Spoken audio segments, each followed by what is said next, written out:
All right, you've seen the product. Now it's time to take action. It's all about that miracle food. My man Chakra Doctor has put some of the greatest superfoods on the planet here in one bottle for you. I know we see COVID going crazy and a lot of different things, testing our immune system. This right here is a perfect cleanse and reboot. Great for the immune system and a great anti-inflammatory. Miracle food. Tell them Viral Hip Hop News sent you. Let's go. Were you a police officer, around the time where they kind of launched the social media task force, and kind of tell us, the listeners, how far that goes with police officers and things monitoring social media for criminal activity? Well, first and foremost, we didn't have the cameras back then, man. There was no cameras. There was, we had beepers. We had phones, but we didn't have the social media platform now where you see a lot of these insensible killers that's coming out, where people's a video and a lot of this stuff, that goes on in law enforcement. Yeah, and again, it's just back then we didn't have that luxury, and I think that they should have had some type of cameras back then, man, where you can record a lot of these different things that transpire, because again, if it's me, if I'm doing something wrong and somebody record me, then they should report me. It's just that simple, man. I was in Los Angeles about 2012, 2013, and it was this crazy report going on. I don't know if you know, but Officer Dorner, Christopher Dorner, he was out in Los Angeles. He tried to talk to his superiors about some things that he saw going on within the LAPD that wasn't right. They ignored him, pretty much saying the same things that you're telling us that people said to you, officers said to you. He took it upon himself to go on, with lack of a better term, a killing spree, and then they went and eventually took him out as well. Did it ever cross your mind to take matters into your own hands once you realized I crossed that thin blue line and I'm seemingly on my own when it comes to the police force? Well, as a matter of fact, it's ironic that you mentioned that because I actually did a video where I was talking about Christopher Dorner, but I said I don't condone the fact that he went out there and took innocent people's lives, but his department should have conducted a thorough investigation to determine whether or not what he was saying, because there was a person that was taken into custody that was handcuffed and shackled, and they beat that person. And apparently he brought it to his administrator's attention, but he became, the blue code of silence, sir, it run deep, and it's almost like a code, if you ask me. Yeah. And, if you go against that, it could become detrimental, it's just, that's the way they think. And, that's not the proper way of thinking. But again, with Christopher Dorner, man, there came a time when I told my mom, I said, you know what, I'm sick and tired of these people, because they were sending me all kind of death threats. There was a case that was actually generated by a gentleman named Rick. Jesus, I can't think of his name right now, but he's a deputy for the Broward Sheriff's Office. It'll come to me in a second. Mm-hmm. And of course, I called 911 because they left a message on my answer machine when I lived in my home, said I'll be lying in my room in a pile of blood. And there were numerous occasions. His name was Rick Watson. Deputy Rick Watson was the one that actually came and took the case. And I said, Rick, listen to this, man. So when he listened to the tape, he says, Ray, he said, man, you know how these people play, man. Just be careful, And this is the time that I went out and bought an AK, and I told my mom, I said, listen, I'm not going to let these people come in and kill me and my whole family and think that it's okay. So what they did, they took the video that I put up, and lo and behold, the SWAT team stormed my home. 25 SWAT members stormed my home and had me at gunpoint. They had AR-15, man, MP5, red dots everywhere. And I was actually getting ready to go to work, and of course, something just told me to go to the ground. So I went to the ground. This white guy put his knee in my face while I was handcuffed. I told him, I said, man, get your freaking knee up off me, man. I said, you crazy? So the sergeant said, man, take your knee up off him. I said, man, I said, you know what? You a freaking coward, man. I said, if I didn't have these handcuffs on me, I'd break your freaking jaw, man. You got your knee on me. I said, what's the purpose you have? I'm in handcuffs and you got your knees on my face. I said, are you crazy, man? So they had me Baker acted. So after being Baker acted, the doctors, there was a nurse that remembered me from when I was a deputy. And she said, oh, no, because the SWAT team was the one that took me to the hospital. And she said, oh, no, this is not going down like this. So the doctors, there were 3 of them. And I began to tell them everything that I'm conveying to you, gentlemen. And basically, the doctor said, no, we need to look into this further.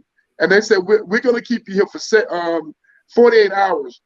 We're governed to keep you here 72 hours, but something is wrong with this picture. And make a long story short, they ruled in my favor. They said that I should have never been Baker acted, even though, and what they did, they edited my video, sir. They tried to make it seem like I was going to go out there and take innocent people's lives like Christopher Dorner did, and that was not the case. But they refused to speak about the fact that how BSO wrongfully accused me of crimes that I never committed, such as trafficking 350 kilograms of cocaine that was equivalent to $750 million. And it was all fabricated, man. Right. So let's get to that. I'm going to get to that right afterwards. Now, how much does how high, I should say, does the corruption go? Does it go to the federal level, or is it just on the state level? I got nothing but mad love for the federal level, and the reason why is because they hold you to a higher esteem. My case actually went all the way up to the sheriff, Sheriff Ken Kenny. And he was actually arrested for crimes that he committed and served 2 years of incarceration. And what's so strange about this situation, my brothers, is that in 1999, I won the highest award. I won the Gold Cross Award, where I risked my life doing an armed carjacking. I didn't even know it was an armed carjacking. I just saw this taxi cab that merged into the fence. There was 2 black gentlemen that was fighting. So I was in civilian clothing. And I said, let me just stop and break up this fight. So in the process of breaking up the fight, I discovered that they was wrestling over 357 Magnum. So one round went through the roof of the car, and the subject took a chunk out of the victim's eye, and they both said, he's robbing me, he's robbing me. So what I did is I secured the gun, and I secured the victim, and the subject took off running. When I took the gun from him, the subject took off running. So when he took off running, that's when I got on my phone. I called communication 911. I advised who I was and to see if they could set up a perimeter. Well, they later caught this gentleman. He was 18 years of age, and they said that he got in the taxi over off the 6th Street, and he had the taxi take him off of Oakland 21st Ave, where he went upstairs to his apartment, retrieved the gun, according to the report, came back downstairs and made the taxi cab driver get in the passenger seat. And as they was driving down the street, I happened to be coming down the street at the same time. Wow. So let's talk about the you said 350 kilos of cocaine that you were. So how did this all happen? Were you sitting at home one day? They came with a search warrant. Take us back to what happened, where they tried to charge you with this. Well, they told me that I couldn't work out on the streets anymore, working narcotics. So they put me back in the jail. And on June 15, 2000, I went to work that morning. I was working at the main jail. And when I got home, I always go home and I always, take a shower and I lay down and I sleep for a couple hours. And then I had weights in the back of my house. So me and some neighbors, we get out there and we work out. And of course, this was around about 5:30, maybe 6 o'clock. And of course, when I went in the back of my yard, I saw, looked like to me, the SWAT team of the drug task force mounting up across the street at a sit-go. So I said, wow, man. I said, you see all those people over there? I said, man, that must be the drug task force or the SWAT team. They come in and bust somebody. And of course, when they saw me, they all jumped in their cars and sped down the back street. So I said, come on, man, let's go to the front of the yard, see what's going on. So as I'm walking to the front of my yard, 6 cops stormed me, man. 60 BSO deputies stormed me at gunpoint. And my kids was like 12 and 7 years of age during this time. My wife had gone to Winn-Dixie to pick up some groceries. And they rip up my house and everything. And this one black guy named Ricky Clark, he patted me at my shoulder. And I said, man, I said, what's the problem, man? Oh, Ray, we got a warrant for your arrest. I said, what you mean a warrant for my arrest? I said, for what? Oh, we can't discuss it right now. I said, what do you mean you got a warrant for my arrest and you can't discuss it? Mm-hmm. So he pat me at my shoulder, telling me, oh man, just calm down. I said, what the freak you mean calm down, Ricky? I said, you got 60-some cops here at my house. You got my kids and everybody at gunpoint. You're ripping up my house for what, man? What the problem is? Oh, Ray, listen, man, you need to. I said, so watching my kids and they hysterical at this point, I put my, I'm already handcuffed and I'm still asking questions like, what is this for? Let me see the warrant. Well, Ray, we can't discuss it right now. And next thing you know, man, they put me in the cruiser and they transported me down to to District 5. And when I arrived at District 5, I'm still asking questions. Why am I here? Ray, we can't discuss it right now. So they booked me in over District 5. Then they later transported me over to the city jail. Mm-hmm. So when I get there at the city jail, they put me in solitary confinement for that whole night. So I wake up the next morning, the marshals is there. So I'm saying, wait a minute, man, the marshals here? This is serious, man. Mm-hmm. The marshals being here. I said, sir, what did I do? And at this point, no one is still not telling me anything.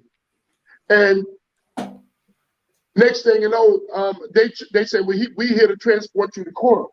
So I get over to the federal court, and my wife and mom is sitting there, and the DA, she says, when Mr. Hicks is at work, he's in the top 10% of his department.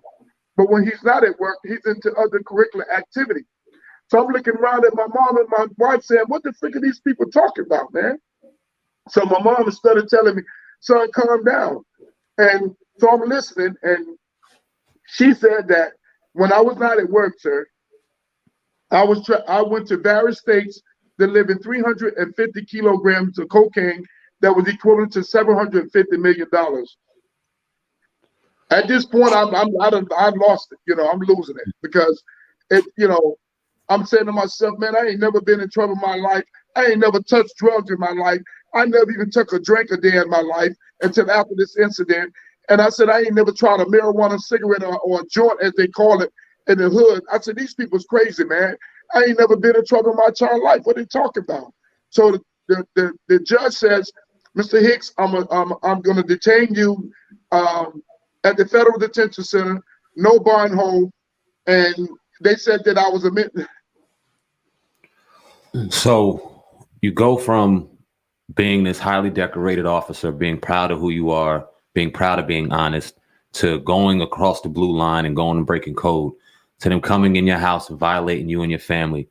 What was your mindset like for that year and some change that you sat behind bars as a free man, as an officer of the law, as somebody that you looked at as a proud man in yourself?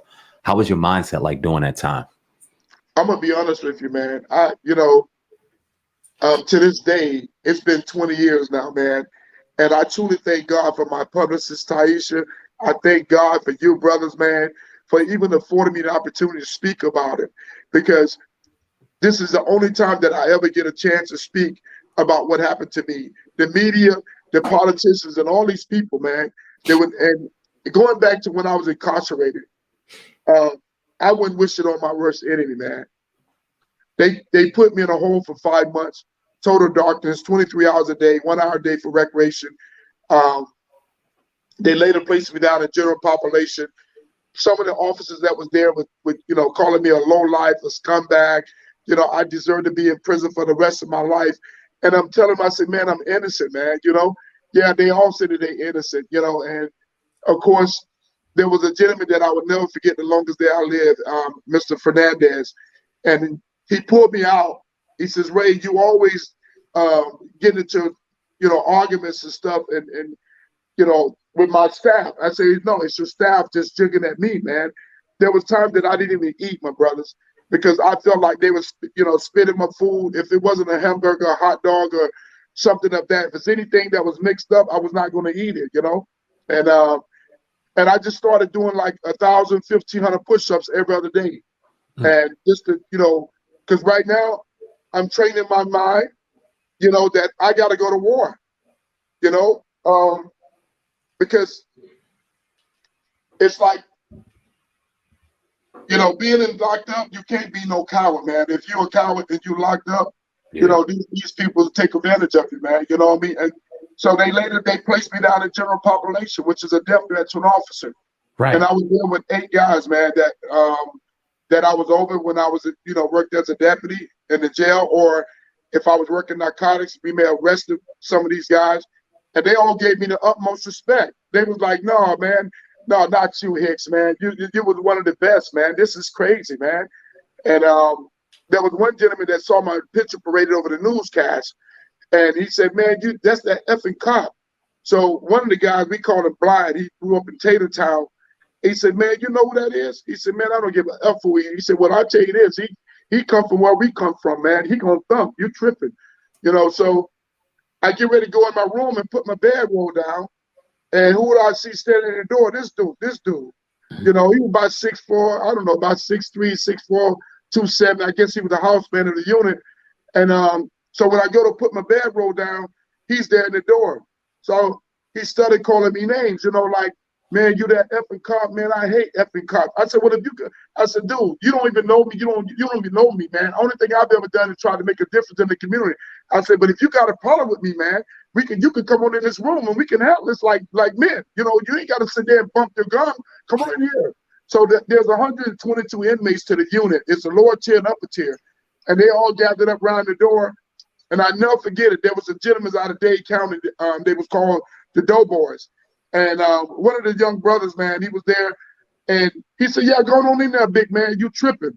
And when he came into the room, most big guys, they try and grab you. Man, I've been fighting ever since I was 6 years of age, man. My dad taught, I mean, my hands is good, you know what I mean? And I try to literally kill him, man. What's good, man? This is Sam Ant, CEO of Viral Hip Hop News. Listen, I appreciate each and every one of y'all who are going to check out this documentary. Shout out to my man Lonnie Fresh. Do me a favor, go to YouTube right now. Go subscribe to Viral Hip Hop News, one of the best hip hop platforms out here right now. We also have The Hub, Hip Hop News Uncensored, of course, the podcast, the baddest podcast out, the Hip Hop Uncensored podcast. We drop 7 days a week, doing this thing 100% independent. There was not one day that I was at work on the Fresh Prince of Bel-Air that I wished I was somewhere else. Now let's talk about the Players Club, because you, I think, correct me if I'm wrong, that's like your first major role in a movie, right? Taking over the game. Sincerely appreciate each and every one of y'all. You can grab merch on the YouTube site. You can talk to me on there and much more. Sam Ant, CEO of Viral Hip Hop News. Appreciate each and every one of y'all. Oh God, you the man, Cass. I spit white like a clan mask, and I'm a hustler.